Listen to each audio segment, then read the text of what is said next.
Eu agradeço o convite da Helena, do museu, e estou maravilhado. Eu fiz um giro, né? Estou inspirado pelo que eu vi. O museu é realmente sensacional, né? E é bom a gente ter isso aqui na nossa terra.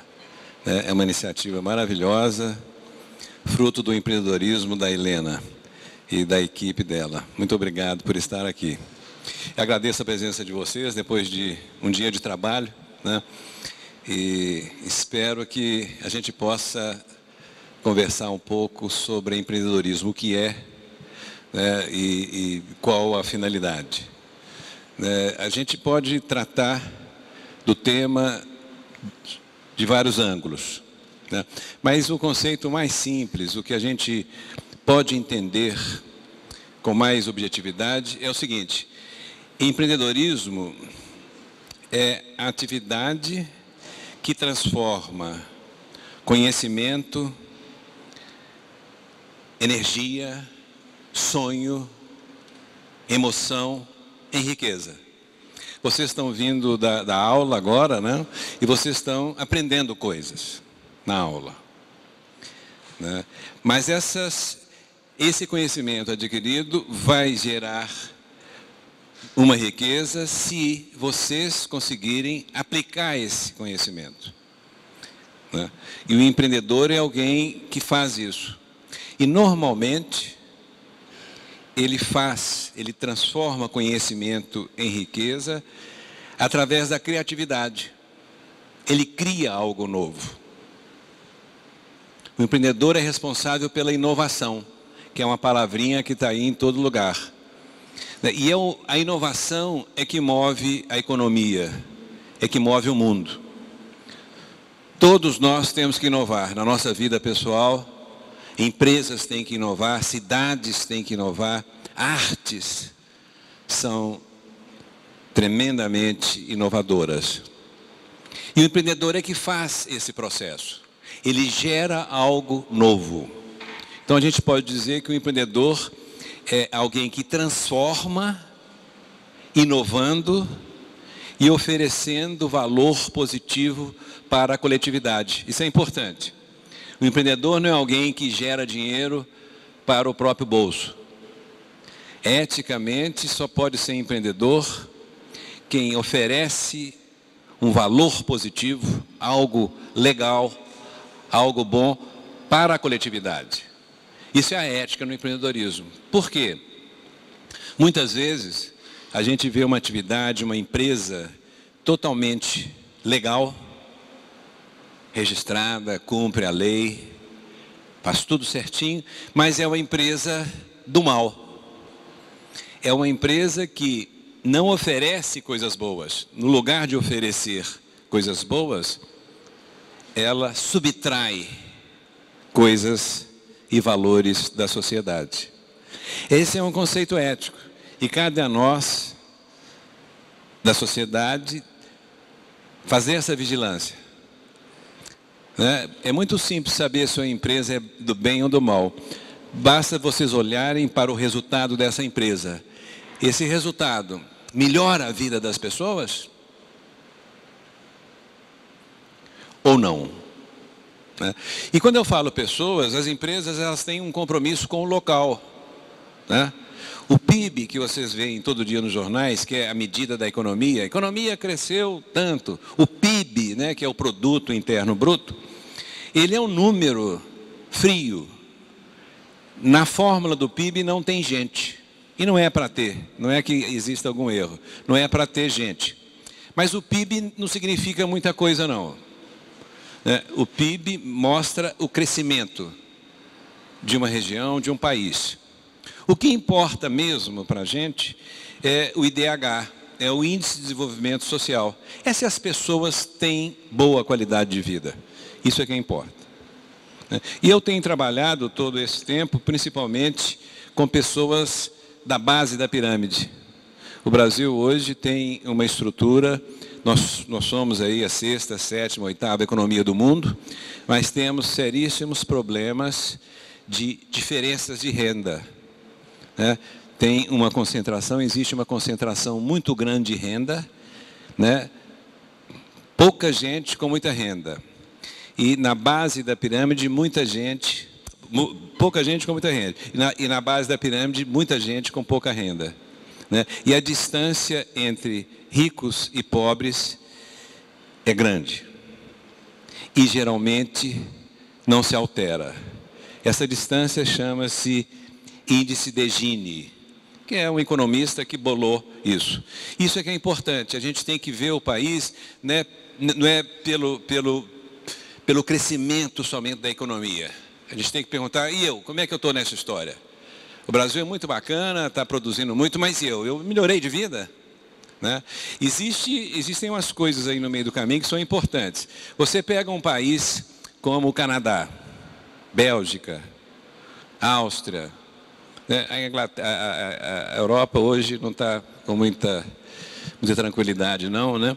Mas esses países, por exemplo, você pega o Canadá, quando o PIB do Canadá aumenta, a produção do país aumenta, isso influencia a qualidade de vida de todo mundo. No Brasil, não. Aumenta a riqueza gerada, mas a minha vida não melhorou. A população não sente isso. Por que será? Por que num país como o Canadá, quando a produção do país sobe, o PIB aumenta, todo mundo é influenciado e melhora de vida? E aqui não, por quê? O Brasil foi campeão mundial de crescimento econômico durante cerca de 100 anos. Era a China, nós somos a China de hoje durante 100 anos. De 1870 a 1970, nós ganhamos essa corrida, nós éramos a economia que mais crescia. Mas isso não se refletia na qualidade de vida, que é o que importa, não é isso? O que importa é a qualidade de vida. E o empreendedor é fundamental para esse processo. Por que o empreendedor é importante? É porque o empreendedor é responsável pela geração de riqueza. Ponto. Sem empreendedorismo, um país não cresce. E hoje a gente percebe que o empreendedorismo é essencial para as pessoas mais pobres. É através do empreendedorismo que elas conseguirão melhorar de vida.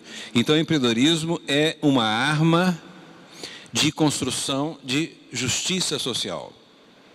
É gozado que a gente não ouve muito falar em empreendedorismo, né? Vocês provavelmente não têm isso na escola. Tem esse tema? Vocês têm uma disciplina? Devia ter, né?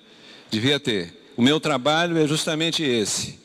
Eu ando aí pelo Brasil afora e em muitos outros países com o seguinte objetivo: fazer com que as escolas implementem um conteúdo empreendedor. Que vocês, por exemplo, tenham uma disciplina, igual tem matemática e geografia, também deveria ter empreendedorismo. A nossa cultura é muito voltada para emprego. Emprego é a palavrinha mágica. Eu quero um emprego. Não é isso? Todo mundo quer um emprego. Mas a gente passa uma vida inteira sem saber que existe uma forma, uma outra maneira de produzir, de trabalhar, que é através do empreendedorismo. Eu sou dono do meu próprio nariz. Muitos de vocês, talvez tem alguém que é empreendedor aqui, que tem a sua atividade autônoma. Tem alguém? Aqui, temos aqui empreendedores. Essas pessoas geram riqueza. Não que os empregados não geram, mas o emprego é uma forma em que você tem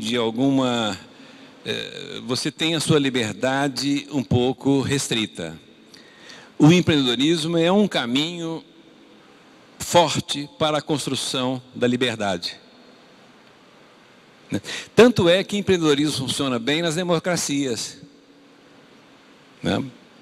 As democracias têm uma atividade empreendedora elevada e também conseguem fazer com que as pessoas tenham qualidade de vida boa.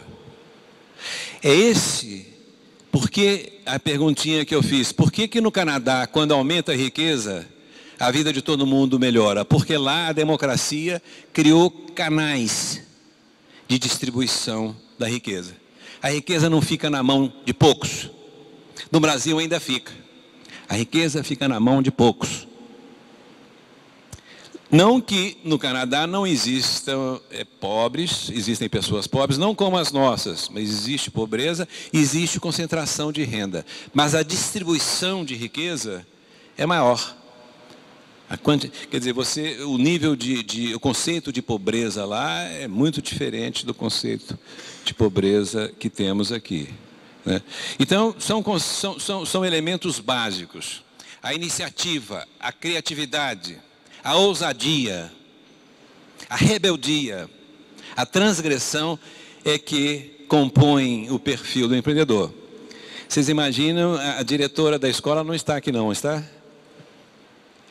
Se ela me ver fazendo isso, falando isso, talvez ela vai ficar brava comigo, né? Estou falando em rebeldia, estou falando em transgressão, estou falando em inconformismo. O empreendedor é tudo isso, porque só inova quem não está conformado com um padrão de comportamento, de produção. É alguém que acha que pode fazer melhor. Agora atenção, o empreendedor é um transgressor, é um inconformado, mas ele é propositivo, ele apresenta uma proposta. Ele diz, olha, essa cadeira aqui eu posso fazer melhor. E ele faz uma cadeira melhor e apresenta. Ele propõe, ele não diz, essa cadeira é horrível e vai embora. Não é o rebelde sem causa. Não é um rebelde pela rebeldia. O empreendedor, além de ser rebelde, ele propõe. Então ele fecha o ciclo. Não tem essa história só de criticar. Ele critica e apresenta a solução. Isso é importantíssimo, né? E essa solução tem que ser nova. Tem que ser algo novo. Para ser melhor do que essa, tem que ser algo novo. O conceito de inovação aqui é muito flexível, né? Você pode ter uma inovação de produto, pode ter uma inovação na forma de tratar o cliente, você pode ter uma inovação de gestão, como gerenciar a sua empresa. Então, mas o empreendedor tem que estar muito ligado nesses pontos. E empreendedorismo tem uma característica diferente. Empreendedorismo trata do ser humano. Quando vocês estudam, geralmente, vocês lidam com uma ciência, um ramo de conhecimento estruturado, igual geografia, história, matemática, física, química. Esse ramo do conhecimento, essa ciência, existe apesar e além de cada um de nós. O conhecimento está lá. No empreendedorismo, ele é inseparável do ser humano. O conhecimento somos nós. Conhecimento e ser humano formam um só bloco. Então, o empreendedorismo é uma forma de ser, é uma forma de ver o mundo. O empreendedor vê o mundo de uma forma específica. Não é um tema científico. Depende muito do jeitão, do estilo de vida, da forma através do qual a pessoa vê e interpreta o mundo. Qual que é a atividade central do empreendedor? O que ele faz? O que ele faz de diferente, por exemplo, de um empregado? O empregado também pode ser empreendedor. Existe o empregado, o intraempreendedor, que está dentro da empresa e inova. Mas o que ele faz de diferente? Mesmo o empregado é empreendedor, o sujeito que está na empresa e é um intraempreendedor. O empreendedor identifica oportunidades. É assim que começa uma empresa. Se vocês estão pensando em criar uma empresa, o primeiro passo é identificar uma oportunidade. O que é oportunidade? É uma necessidade não satisfeita. É um problema. eu percebi, eu estou na área de móveis para auditório, e percebi que existe uma necessidade não satisfeita. As cadeiras, as poltronas poderiam oferecer um conforto maior. As pessoas querem isso. Necessidade não satisfeita é o que as pessoas gostariam de ter e não têm. Isso é um problema. As empresas existem porque existem problemas. Se o problema é grande, a empresa é grande. Se o problema é pequeno, a empresa é pequena. A Google tem um problema grande. São potencialmente 7 bilhões de clientes da Google, né? Que é um site de busca. Você põe a palavra lá e você tem ali opções, né, respostas. A Google tem potencialmente 7 bilhões de clientes. Se eu abro ali uma loja de suco natural, faço suco de abacate, de laranja, todos eles naturais, eu já tenho uma faixa, um número de clientes em menor quantidade. Então, talvez a minha loja não cresça tanto quanto o Google. Talvez. Pode ser que eu vire aí um McDonald's, né? Pode ser, por que não? Mas essa é a principal atividade do empreendedor. Ele tem que conhecer profundamente a área em que atua. É através da observação e do conhecimento da área que eu posso identificar problemas. Só identifico problemas se eu conheço. Conheço aquele pedaço. Conheço aquela atividade. Então, descobrir problemas, descobrir necessidades não satisfeitas é que movimentam o empreendedor. O segundo passo do empreendedor é, após perceber o problema, ele tem que gerar uma solução. E é aí que entra a inovação. Nesse momento, quando eu preciso de uma solução para um problema, pode ser, dependendo do nível de tecnologia envolvida, eu posso pedir auxílio à universidade. Quando a gente fala de tecnologia high-tech, né, alta tecnologia, geralmente centros de pesquisa e universidades podem ajudar o empreendedor e efetivamente ajudam. Por que a gente tem essa sociedade empreendedora, por exemplo, no Vale do Silício, onde estão essas empresas de software, né, Facebook, Microsoft, Google, etc., Yahoo, estão numa região na Califórnia, nos Estados Unidos. Por que elas estão localizadas lá? Porque lá, como em outras partes do mundo, lá confluem, se unem 3 elementos. Centros de conhecimento, por isso eles podem criar altas tecnologias. O perfil empreendedor, a cultura empreendedora das pessoas. E uma coisa chamada capital de risco, capitalista de risco, que é um indivíduo que entra com dinheiro. Empreendedor, conhecimento e grana. Esse dinheiro do capitalista de risco, ele não entra como empréstimo, não. Ele entra como sócio. Ele entra comprando parte da empresa. Ele entra com a grana. Se a empresa quebrar, ele perde o dinheiro. Tem essa de promissória, não. Ele compra ações. Né? Então, é assim que a economia, no mundo desenvolvido, a economia de ponta, que as empresas de alto impacto funcionam. Nós ainda estamos começando nesse processo. Entre nós, houve uma separação histórica entre centros de conhecimento e empresas. Por quê? Porque no século passado, principalmente, a nossa evolução e a criação de um parque industrial se deu da seguinte forma: empresas internacionais, multinacionais que vinham para o Brasil e mantinham o centro de pesquisa lá fora. Então eles chegavam ao Brasil já com a tecnologia pronta e montavam uma fábrica. O centro de desenvolvimento de conhecimento estava fora do Brasil. Então nós não tivemos essa prática na nossa história.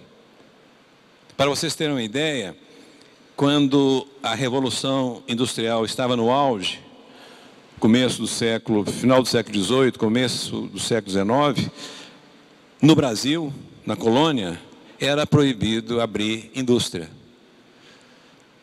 Nós éramos proibidos de ter indústria no Brasil.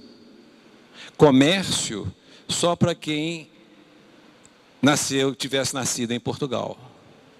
Então nós tivemos uma contração histórica muito grande, né, enquanto a Revolução Industrial bombava na Inglaterra, nos Estados Unidos, na Europa, a gente aqui estava ainda numa economia baseada na agricultura, baseada no latifúndio, baseada na exportação e na escravatura.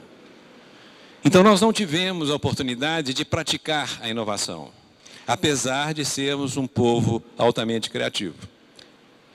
O que aconteceu com essa história?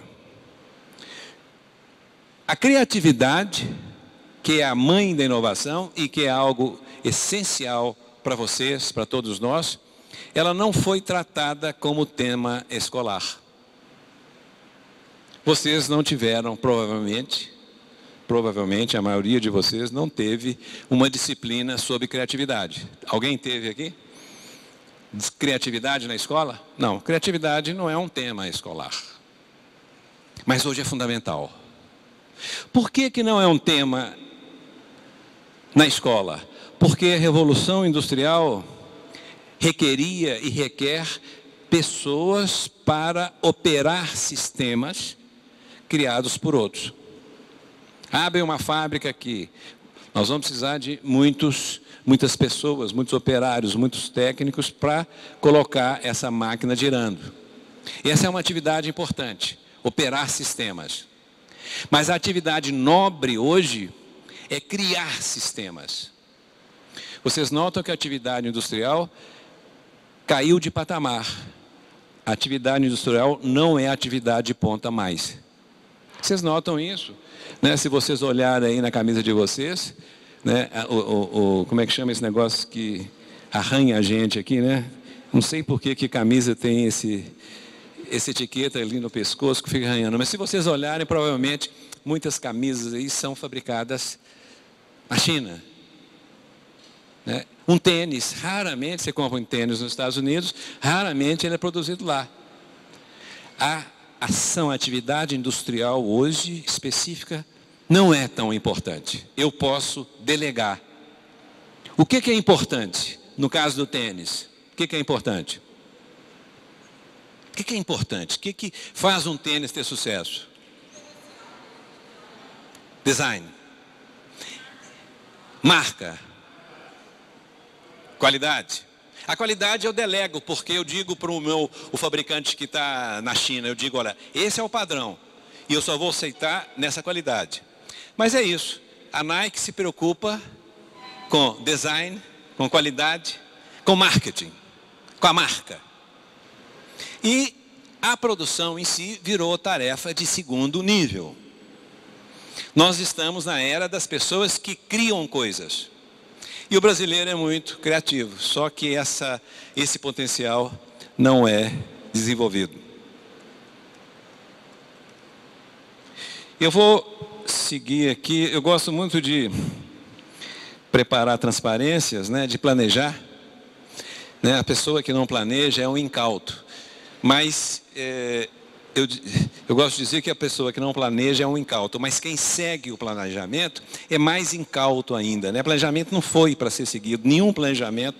Né? Um plano de palestras aqui, de palestra, ele não é exatamente para ser seguido, porque eu não conhecia exatamente vocês, né? E pelos olhares eu estou tentando gerar uma empatia com vocês, para que a gente possa conjuntamente gerar um conhecimento. Aliás, na aula de empreendedorismo, na minha metodologia, a resposta é proibida. Imaginem uma aula em que a resposta é proibida. O professor não dá resposta, nunca. Por quê? A resposta é ruim, é deletéria, é negativa. Ela destrói. Vocês já conceberam uma aula assim? Em que a resposta é proibida? O professor não dá resposta. Ora, nós conhecemos o professor justamente pela sua capacidade de responder. Não é isso? Imagina um professor que não dá resposta. Ninguém vai achar graça. Mas no empreendedorismo é proibido dar resposta. Por quê? Imagina o seguinte. um indivíduo, um aluno que estuda ciência da computação. E ele está numa grande faculdade. Aqui em Minas nós temos belíssimas faculdades. E ele formou hoje, ele se graduou hoje. Ele é engenheiro de computação, hoje é o dia de formatura. O que aconteceu com ele? Ele, teoricamente, aprendeu tudo sobre computação, todo o conhecimento desenvolvido até ontem. Ele pode ter visto na internet um artigo de um prêmio Nobel que foi publicado anteontem, que é o estado da arte, que é a coisa mais nova em termos de computação. Mas todo o conhecimento que ele apreendeu refere-se ao passado, não é? Quando você tem um excelente especialista, o médico que vai fazer uma cirurgia na gente, que conhecimento que ele domina? Conhecimentos desenvolvidos no passado, não é isso? É um conhecimento dominado. O empreendedor não. O empreendedor, ele vive no futuro. Ele trafega no futuro. Ele é um especialista naquilo que não existe. Imaginem uma pessoa que é especialista em algo que não existe. Você conversa com o empreendedor, fala, qual que é a sua especialidade? Futuro. Quem inova está trafegando no futuro, está propondo algo que não existe, algo desconhecido. É por isso que resposta não funciona. O professor não dá resposta porque ele não sabe no empreendedorismo. E se ele der resposta, ele está errado. Como é que é uma aula de empreendedorismo? Primeiro, as coisas são diferentes. Não há transferência de conhecimento. Se eu sou professor de matemática, eu posso muito bem fazer a demonstração de um teorema, né, resolver uma equação de segundo grau aqui para vocês, e vocês aprendem. Eu transfiro o conhecimento. Os temas acadêmicos geralmente permitem que as pessoas, que o professor transfira conhecimento. No empreendedorismo, é diferente. Quem gera conhecimento é o aluno.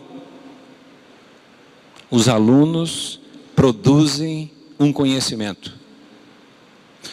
Qual é o papel do professor numa aula de empreendedorismo? É transformar a sala de aula em um ambiente de geração de conhecimento. Quem gera o conhecimento? O aluno. O professor é um articulador. Ele é um jardineiro que prepara o terreno, aduba, irriga, para que uma rosa floresça. E a rosa sabe como crescer, como se tornar bela, se tiver inserida no ambiente adequado, não é assim? A rosa sabe o que fazer. Empreendedor também é assim. Nós nascemos empreendedores, mas a nossa capacidade empreendedora é bloqueada pela cultura. É mais ou menos assim. Nós nascemos empreendedores, todos os humanos têm o potencial empreendedor, mas esse potencial é normalmente inibido pela família e pela escola. As famílias inibem o potencial empreendedor. O pai, a mãe e a escola também. A escola inibe o potencial empreendedor. Vocês notem, por exemplo, a curva de criatividade de um ser humano, criança, até chegar na universidade. Ele entra para a escola, estudos indicam isso, com alto potencial de criatividade. E forma lá no curso superior com a capacidade desse tamanhozinho. Porque o que importa é o conhecimento dominado. O que importa é saber. O que importa é a resposta. Vocês todos vocês trabalham, por isso que estão aqui agora, vocês têm uma pergunta, recebem uma pergunta fundamental na vida de vocês. Todo mundo pergunta isso para vocês quando se trata de trabalho. O que você sabe, não é isso? Essa é a pergunta que vocês recebem, não? Para fazer um vestibular, para conseguir um emprego, as pessoas perguntam, o que você sabe?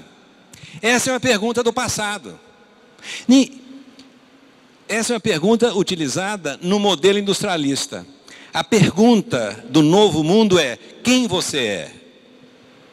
Já repararam que as pessoas, quando vão entrevistar vocês para o emprego, não estão preocupadas com você?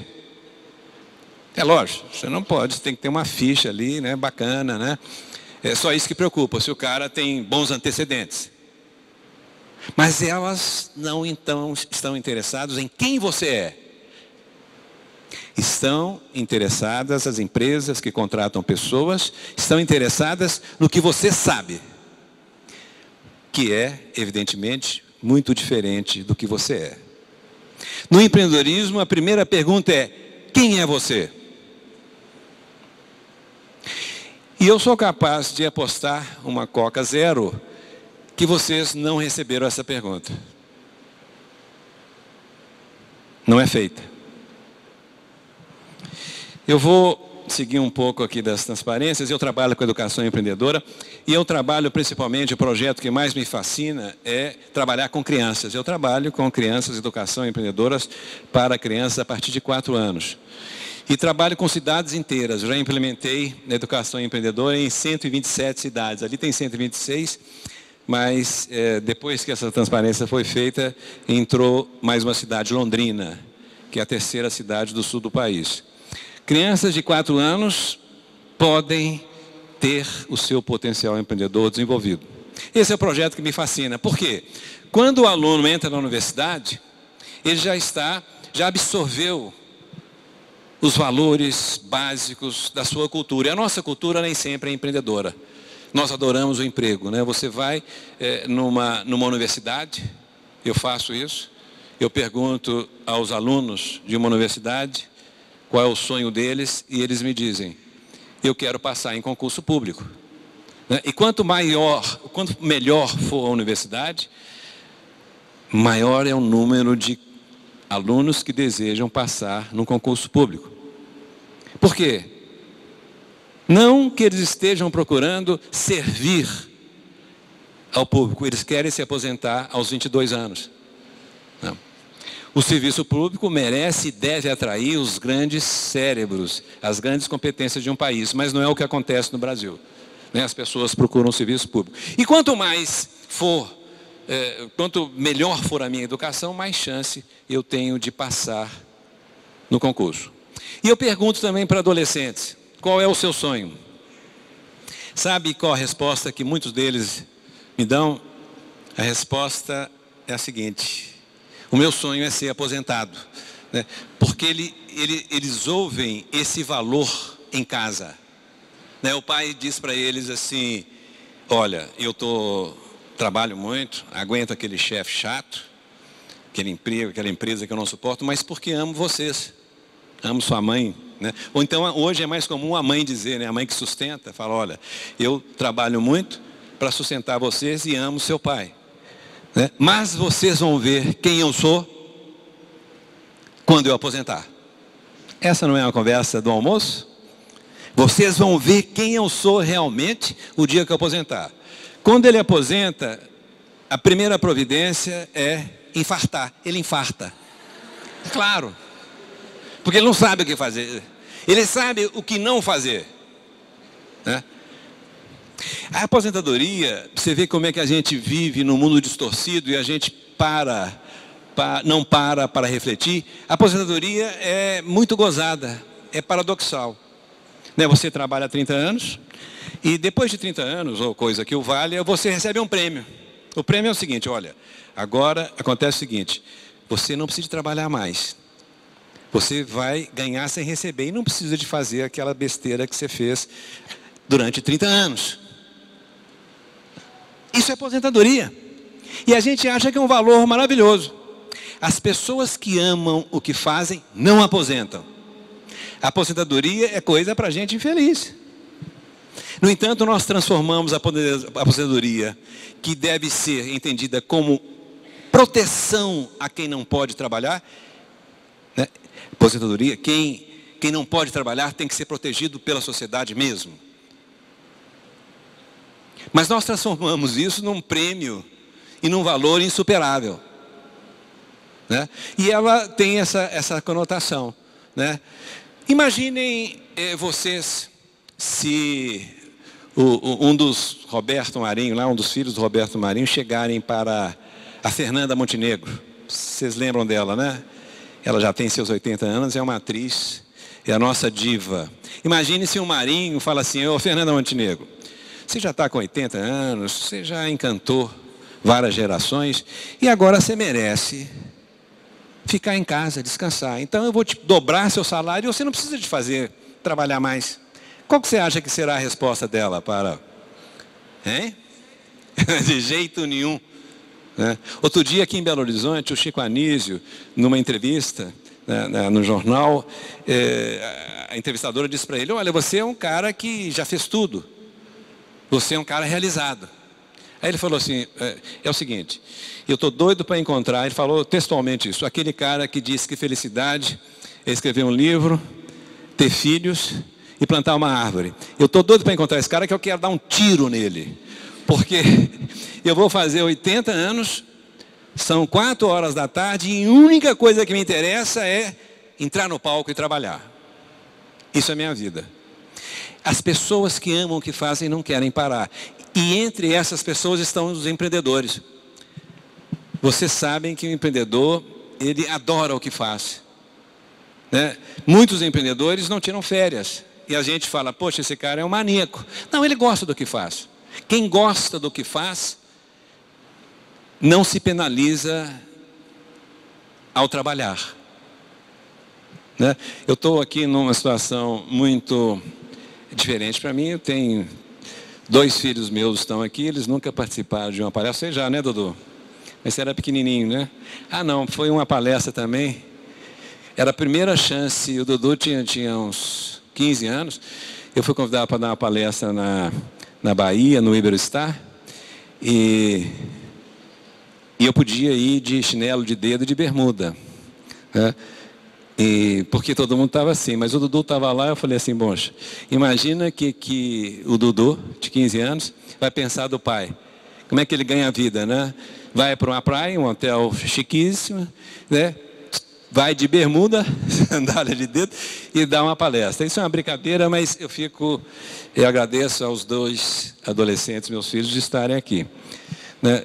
Mas vamos seguir aqui, porque são os livros que eu escrevi, todos eles voltados para a educação. O Segredo de Luísa, que é da esquerda aqui, o do meio, é o maior best-seller, falo isso sem nenhuma modéstia, com muito orgulho, é o maior best-seller no Brasil. É o livro que mais vende na área de business. Você pega marketing, finanças, não só empreendedorismo, é o livro que mais vende. E por um motivo muito simples, é um livro que não chateia o leitor, é um romance. É um livro didático, mas é um romance. E outros livros também são assim. Quando eu comecei a trabalhar com crianças, eu pensei em trabalhar, né, e eu uso o empreendedorismo, como eu disse para vocês, com um objetivo, principalmente, combate à miséria. Empreendedorismo no Brasil tem que ser usado como um instrumento e é o mais poderoso, de combate à miséria. E eu, quando comecei a trabalhar, pensei em trabalhar com crianças, eu precisava de um conceito que tivesse 2 características. Primeira, fosse abrangente, pudesse acolher qualquer forma de empreendedorismo. Empreendedor não é somente quem abre uma empresa. Eu posso ser empreendedor independentemente do que faço, da minha relação no trabalho. Eu posso ser empregado empreendedor, eu posso ser poeta empreendedor, eu posso ser funcionário público empreendedor, eu posso ser e devo ser professor empreendedor. Então eu queria desvincular empreendedorismo de empresa, porque esse termo já nasceu na empresa, mas já transbordou para todas as áreas. E a segunda característica eu queria uma definição que fosse facilmente compreendida por uma criança de 4 anos. E a literatura na área não apresenta esse tipo de conceito. Toda a literatura é muito voltada para a criação de empresas. Então, eu criei esse conceito que eu quero partilhar com vocês, que é o seguinte: o empreendedor é alguém que sonha, e sonhar aqui é o sonho que se sonha acordado, é concepção de futuro, é o sonho extraído da linguagem do dia a dia. O meu sonho é ser médico, meu sonho é casar, meu sonho é ter filhos. Então o empreendedor é alguém que sonha, é alguém que concebe o futuro, mas não só isso. É alguém que sonha e busca transformar o seu sonho em realidade.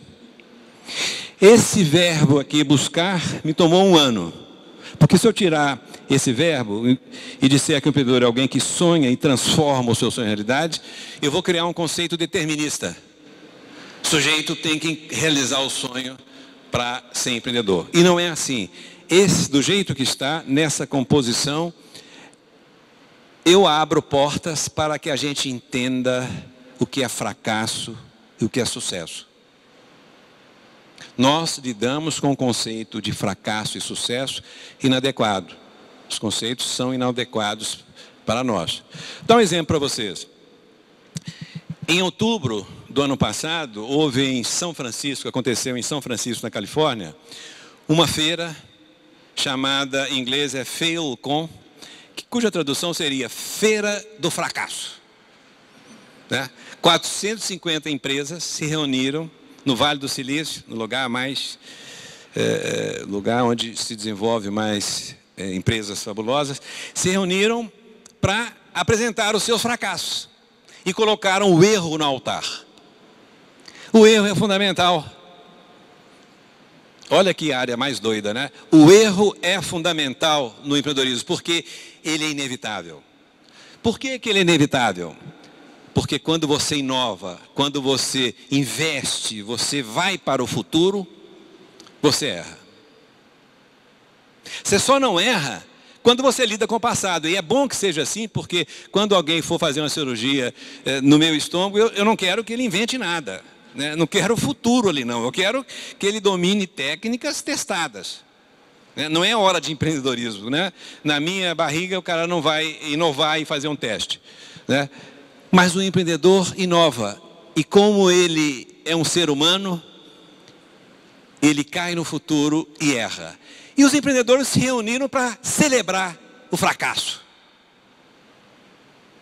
Porque o erro é a maior e mais importante fonte de aprendizagem. Olha só, vocês aprenderam isso na escola? Aprenderam que errar é bom? Aprenderam ou não? Atenção, não é errar, por exemplo, eu pego um táxi e falo assim, eu me leve na Praça 7 e ele me leva em Venda Nova. Não é esse erro, não. Eu peço uma pessoa para fazer uma operação dominada, né? Fazer uma conta de 2 mais 2 e ela erra. Não é erro desse tipo, não. Mas o que acontece na escola é que a gente aprende a não errar. E a pessoa que não erra não está em condições de inovar. Então, o empreendedor é alguém que sonha e busca transformar o seu sonho em realidade. Como é que funciona isso? Eu sonho, e só isso não adianta, mas no momento em que eu ajo, que eu me movimento para transformar o meu sonho em realidade, eu sou dominado por uma forte emoção. Empreender é deixar-se emocionar. Se vocês notem que a emoção foi banida, expulsa da escola do trabalho, não é assim? Todo mundo trabalha aqui? Provavelmente, vocês já ouviram a seguinte frase, falada por alguém com o dedo em riste para vocês, dizendo o seguinte, você está misturando assuntos pessoais com assuntos profissionais. Já ouviram isso? Isso significa o seguinte, aqui, emoção, não. Se você está sendo pago para fazer contas, você está sendo pago para fazer a contabilidade. Emoção depois. Você entra aqui, eu não quero você inteiro, não. Entra aqui só parte de você. Ninguém nos quer inteiros. Ousado, né? Nenhuma organização nos quer como somos. Da igreja católica até a escola, a sala de aula, ninguém nos aceita. Você tem que passar por um crivo. Outra coisa interessante é que o mundo é hierarquizado, ou seja, você tem uma forte estrutura de comando e controle. Todo mundo é assim, todas as instituições. Isso foi criado na Revolução Industrial, produção em série, né? Organização escalar, manda mesmo. E isso criou um mantra, um outro mantra que vocês ouvem todo dia. Manda quem pode, obedece quem tem o juízo, não é isso? Por favor, não falem isso e quando ouvirem, se rebelem. Ninguém nasceu para obedecer e ninguém nasceu para mandar. Isso é fruto de uma hierarquia que não tem sentido.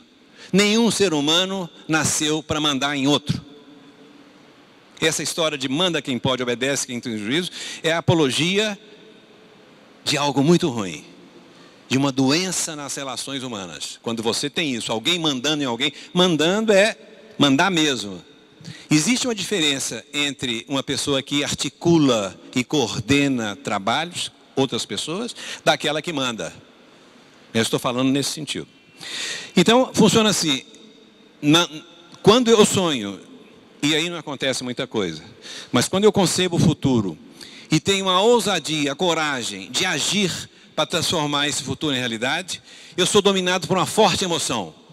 E é essa emoção que faz com que o potencial empreendedor presente em todos nós seja liberado. É liberado pela emoção. É a emoção que torna ativo o nosso potencial de criatividade, o nosso protagonismo, a nossa capacidade de persistir.